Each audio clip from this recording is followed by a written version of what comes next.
momento de agradecer a você, também em nome do meu grupo, por você ter disponibilizado o seu tempo, por você ter me ligado e ter topado compartilhar conosco a sua história. Muito obrigado, eu quero deixar aqui minha gratidão e dizer que você é extremamente forte por tudo que você compartilhou comigo antes dessa gravação e por tudo que será compartilhado com o pessoal da sala nesse momento. Para nós então darmos início, eu gostaria que você compartilhasse conosco qual tipo de violência você sofreu, como acontecia e como você se sentia em relação a isso.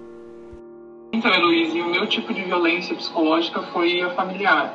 Mais especificadamente, meus pais contra os filhos, né? Eu vim de um ambiente familiar muito hostil. Meus pais, eles, olhando hoje, né, com o meu senso crítico de adulta, eu vejo que são pais irresponsáveis mesmo, né? Era um ambiente, nós somos em 4 irmãos, então eram meus pais, meus 4 irmãos, onde a gente presenciava brigas, agressões, xingamentos, gritos eram muito frequentes, eles quebravam muitas coisas quando brigavam, se drogavam, bebiam muito. Então sempre foi muito normal esse tipo de prática irresponsável da parte deles perante aos filhos. No decorrer da nossa vida, né, nossos pais eles acabaram se separando. Então, como eu ouço muito até de psicólogos, eles falam que a tendência é que as crianças sofram muito nesse momento de separação dos pais, né? Eu entendo que em alguns casos isso pode acontecer, mas não foi no meu caso. No meu caso, eu até me senti um pouco aliviada pela questão de muito medo que a gente sentia do nosso pai, né? Nosso pai, ele chegava bêbado, quebrava tudo, nos batia na minha mãe. Então, a partir do momento em que eu vi que a presença dele não estaria mais inserida no nosso seio familiar, eu acabei entendendo que isso ali era um livramento, seria um alívio para nós. Então, bem no fim, não foi uma questão de sofrimento, essa questão dos nossos pais se separarem, assim, de alívio mesmo para mim. Porém, as questões ruins não acabaram, né? Minha mãe, nesse momento, ela, por diversos outros problemas da vida, né, isso eu estou tentando resumir e tentar focar só na questão da violência psicológica, que é o que interessa aqui para a entrevista, mas perante a muitos outros problemas familiares, minha mãe ela acabou entrando em uma depressão muito grande e se entregando para o álcool, né? Antes ela já tinha um problema com bebida e isso começou a cada vez mais agravar. Então ela se tornou e se torna cada vez mais alcoólatra nesse período ali.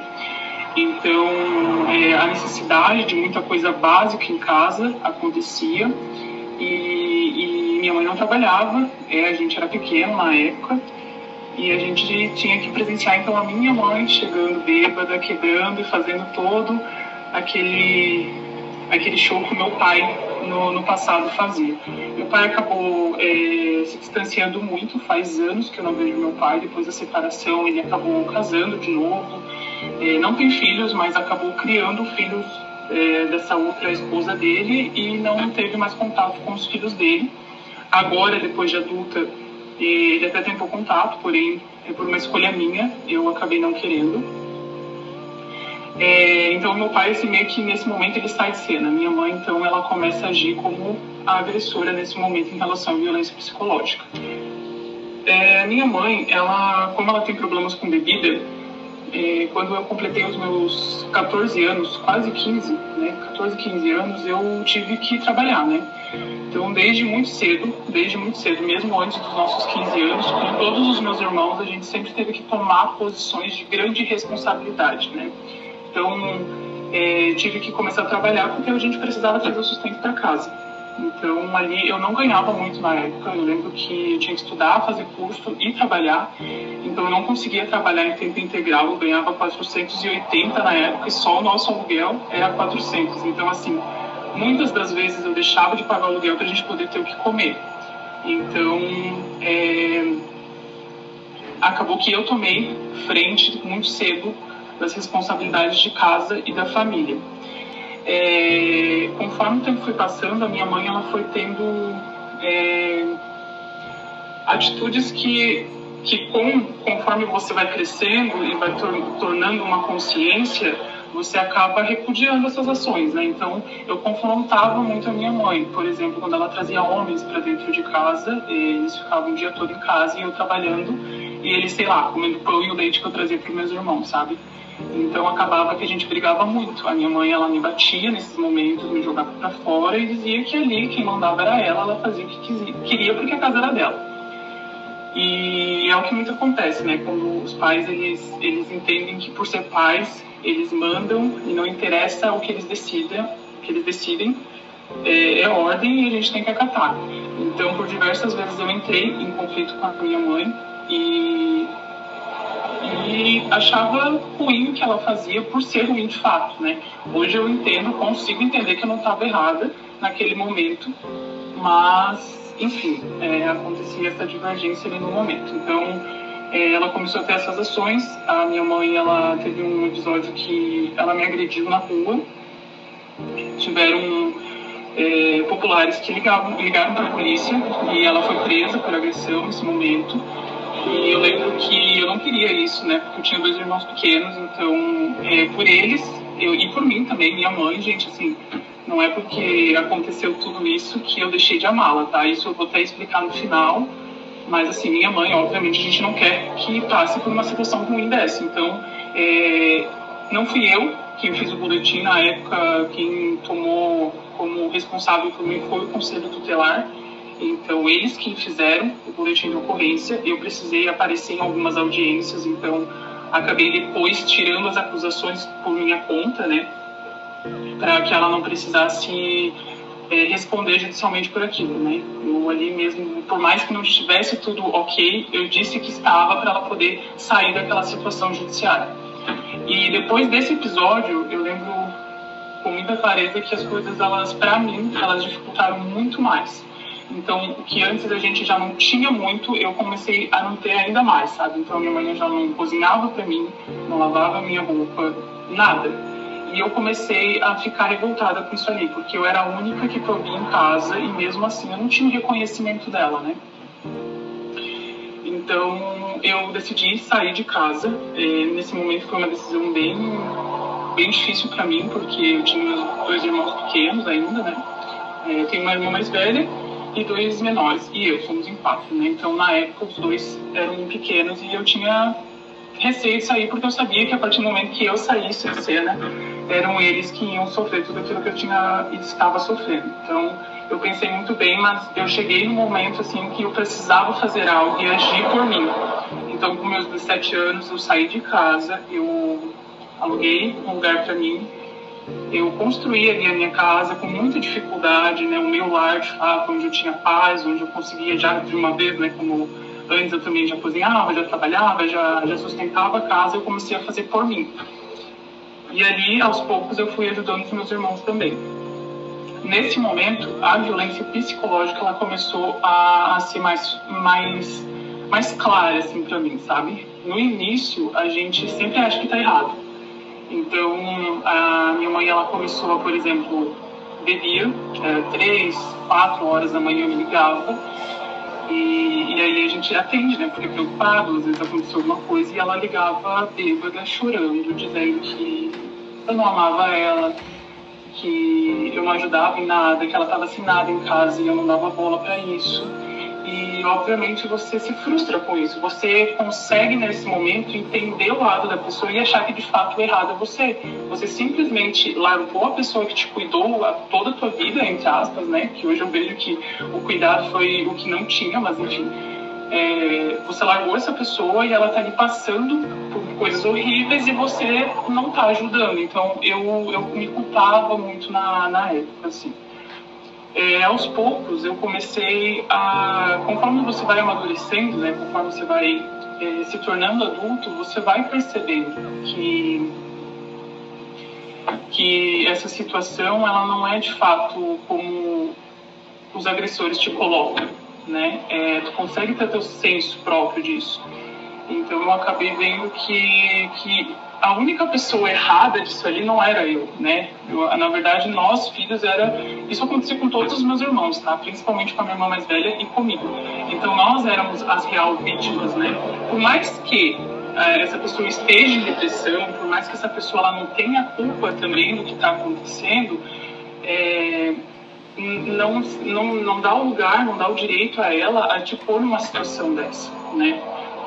Assim, eu entendo que muitas das vezes a minha mãe ela fez isso de uma forma inconsciente, nunca foi talvez a intenção dela machucar os filhos, mas por uma questão de responsabilidade desde o início, né, quando se cria uma família sem estrutura nenhuma, acabou resultando nisso, né? E as práticas diárias, não é que faltou conversa, tá? A gente sempre sentou, conversou, eu sempre falei, olha, isso não é certo, isso não se faz. Você precisa trabalhar para conseguir as coisas, você precisa tomar as rédeas da tua vida, tu precisa cuidar dos teus filhos que são seus, né? Até teve um episódio que os meus irmãos foram morar com a minha irmã, né? Então, assim, ela também perdeu os filhos, os menores, né? Então, assim, ela basicamente, por irresponsabilidade, naturalmente abriu mão de todas as responsabilidades dela, a de ser mãe, a de educar, de dar carinho, de preparar para uma vida, né? E assim como meu pai também fez tudo isso, só que ainda de uma forma um pouco menos agressiva, digamos assim, em relação ao nosso psicológico, né? Claro que afetou muito tudo que ele fez lá no passado, mas esse momento em que ele sai de cena, ele pelo menos não nos agride. Eu gostaria de saber quais impactos isso gerou em você e como você conseguiu sair disso.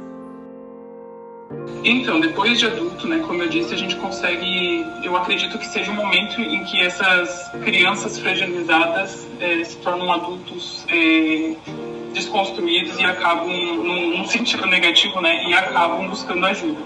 Então, eu entendi que a culpa não era minha, que a situação em si da minha mãe passar necessidade, da minha mãe precisar se curar, não estava em minhas mãos, não era uma ação que partiria de mim.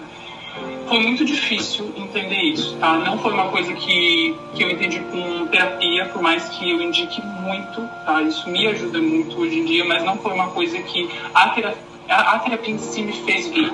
Foi eu comigo mesma, eu entender e conhecer sobre a minha cabeça, sobre os meus princípios, sabe? Então, eu consegui entender que eu precisava sair daquilo, caso eu não quisesse viver pelo resto da minha vida naquela forma, e que não caberia a mim nenhuma solução, resolução daquele problema. Então, a partir do momento em que eu entendi isso, eu, com muita dor no meu coração, eu comecei a dizer não, eu comecei a impor a minha vontade, uma vez que eu já não estava mais dependente afetivamente, nem financeiramente deles, eu consegui viver longe, né? Eu consegui, a partir do momento que você não aceita a minha opinião, eu vivo com isso e não vou me prejudicar com isso, né? É muito difícil quando você está embaixo do mesmo teto, vivendo no dia a dia com essa pessoa que te agride, né? Você ali tem uma dependência completa dela, então é muito mais difícil você seguir em frente, mas a partir do momento que você se distancia disso, você consegue ver com clareza tudo o que aconteceu e colocar tudo no lugar. Eu não vou dizer que hoje em dia eu estou 100%, e que nada disso me afeta. Isso me afeta até hoje, nos dias de hoje, né? Eu não consigo, por exemplo, receber carinho das pessoas. As pessoas que vêm me abraçar, me beijar, eu acho muito estranho, muito estranho. É uma coisa completamente estranha pra mim isso.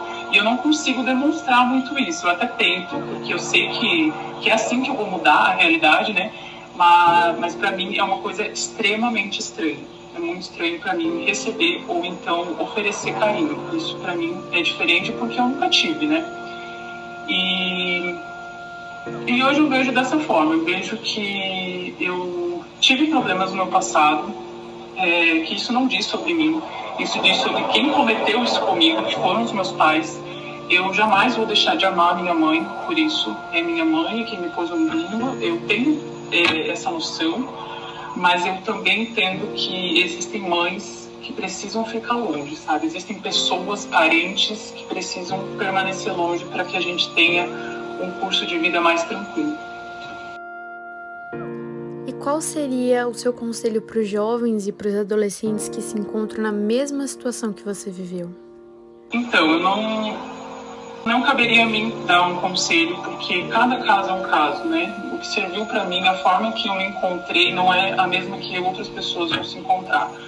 o que eu posso deixar aqui, que talvez mude muito a cabeça até mesmo de quem agride as outras pessoas dessa forma, é que a gente possa pensar muito sobre o ser humano mesmo, sabe? Nessa turma, bem provável que tenham futuros pais, futuras mães, principalmente as mães, onde vão gerar novas vidas. Então, que a gente entenda nesse momento, a gente não precisa ter o melhor carro, melhor casa, melhor salário, mas a gente precisa ter a noção de que ali está sendo gerada uma nova vida. Uma vida que não vai gostar da mesma cor que você, não vai gostar da mesma comida que você. Então, ele terá a sua vida. Então, a partir desse momento, você tem que entender que só a sua opinião, só a sua vontade, só o que diz sobre você não vale mais. Não somente isso, você precisa entender que você tem uma vida para respeitar. Então, a partir do momento que essa mãe gera esse filho, vocês têm que criar a responsabilidade de manter essa vida. Filho não é somente até os 18 anos, né?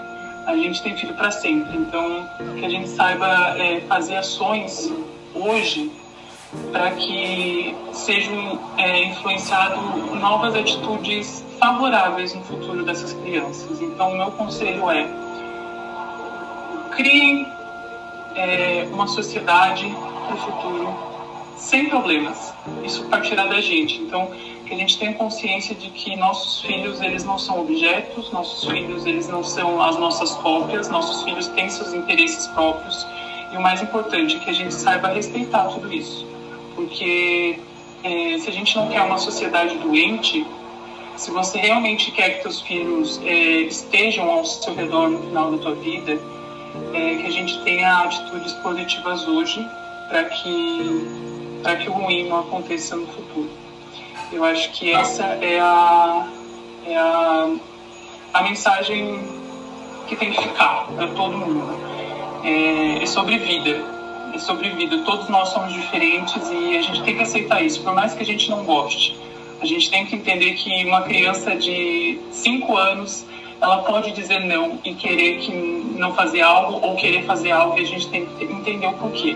Claro que vai muito da nossa criação, óbvio que a gente não vai deixar fazer tudo o que quer, né? Mas a gente tem que entender os sentimentos de todo mundo e respeitar isso acima de tudo.